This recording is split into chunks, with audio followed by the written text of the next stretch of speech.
Hello दोस्तों, नमस्कार। स्वागत है आप सभी का एग्ज़ाम मास्टर चैनल में। और जैसा कि आप सबको भाई ये पता चल ही गया है कि 69,000 भर्ती पर स्टे लग चुका है। अब इसके बाद सरकार का अगला कदम क्या हो सकता है? क्या सरकार काउंसलिंग प्रक्रिया को बचा पाएगी? क्या सरकार भर्ती प्रक्रिया को बचा पाएगी, या इस पर सरकार क्या कर सकती है? इन सब बारे में मैं आपको बताऊँगा। अब क्या क्या चीज़ें बदल जाएंगी, इस ऑर्डर का असर किन किन चीज़ों पर पड़ा है, काउंसलिंग वालों का अब क्या होगा, ये सारी चीज़ें मैं आपको बताऊंगा। तो सबसे पहले बात करते हैं ऑर्डर की। 12 जुलाई तक समस्त प्रक्रियाओं पर रोक, यानी अब 12 जुलाई तक सभी प्रक्रिया रोक दी गई है। और आप सबको पता है कि उधर इलाहाबाद खंडपीठ की सुनवाई भी जुलाई में होनी है। कोई मार्कशीट जमा अभी नहीं करेगा। 8 मई के बाद से सरकार द्वारा कराई गई सभी प्रक्रिया पर रोक लग गई है। उत्तरमाला संशोधित, देखिए उत्तरमाला पर रोक लगी है, जो संशोधित उत्तरमाला है उस पर रोक लगी है। परिणाम रिजल्ट पर रोक लगी है। जिला विकल्प पर जिला आवंटन, काउंसलिंग प्रक्रिया, सभी प्रक्रिया को शून्य घोषित कर दिया गया। यानी 8 मई के बाद जितनी भी चीज़ें हुई हैं उन सारी प्रक्रियाओं को शून्य घोषित करके, मतलब शून्य मतलब कुछ नहीं।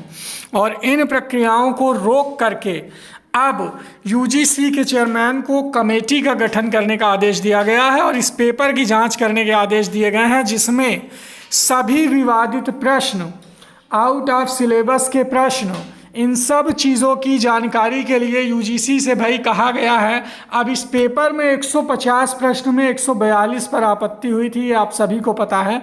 हालांकि वो एक मजाक की चीज़ आप कह सकते हैं कि काफ़ी हास्यास्पद है ये, लेकिन फिर भी जिस तरह से पीएनपी ने 3 प्रश्न आउट ऑफ सिलेबस को बाहर किया है, तो जो बाकी के 6 और प्रश्न निकल के आ रहे हैं आउट ऑफ सिलेबस के, उन पर बात होगी यूजीसी की तरफ से। बाकी जो 13 विवादित प्रश्न हैं जिनके प्रूफ लगाए गए हैं उन पर बात होगी। अब यूजीसी की कमेटी की तरफ से अगर ये लगता है कि भाई पेपर ही मानक पर खरा नहीं था, पेपर ही गलत था, क्योंकि एक पेपर में कम से कम 2, 3, 4 गलतियां एक्सेप्टेबल होती हैं। ये नहीं कि आप 10 गलतियां एक 150 प्रश्न के पेपर में, ये नौकरी का सवाल है, 10 गलतियों में सीटें कितनी इधर की उधर हो जाएंगी ये आप सभी लोग जानते हैं। अब यूजीसी के चेयरमैन जो कमेटी गठित करते हैं, इस पर क्या फैसला आ सकता है, उनकी क्या कमेटी की रिपोर्ट होगी, ये हाई कोर्ट में देखने वाली बात होगी। ठीक है, कि एक पेपर में कितनी गलतियां एक्सेप्टेबल हैं। भाई पेपर भी तो किसी मानक पर खरा होना चाहिए कि इस पेपर में चलो 2 गलतियां हैं, इन 2 गलतियों का निस्तारण करके 3 गलतियां हैं, तो 3 गलतियों का निस्तारण तो पीएनपी ऑलरेडी कर चुका है। अब अगर गलतियां बढ़ती हैं तो पेपर की शुचिता पर सवाल उठेगा कि ये पेपर किस हद तक सही था। भाई इस पेपर के आधार पर क्या किसी को नौकरी दी जा सकती है? प्लस धांधली वाला मैटर जो है वो चल ही रहा है।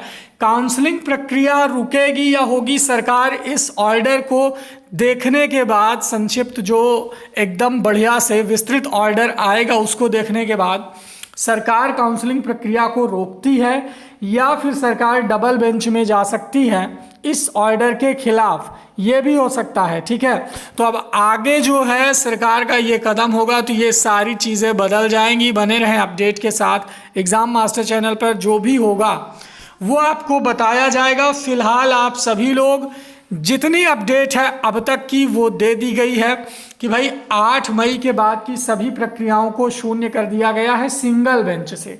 ठीक है, अब डबल बेंच अगर सरकार जाती है तो वहाँ से क्या हो सकता है, ये आने वाला भविष्य बताएगा कि अब इस भर्ती की प्रक्रिया को किस तरफ ले जाया जा रहा है।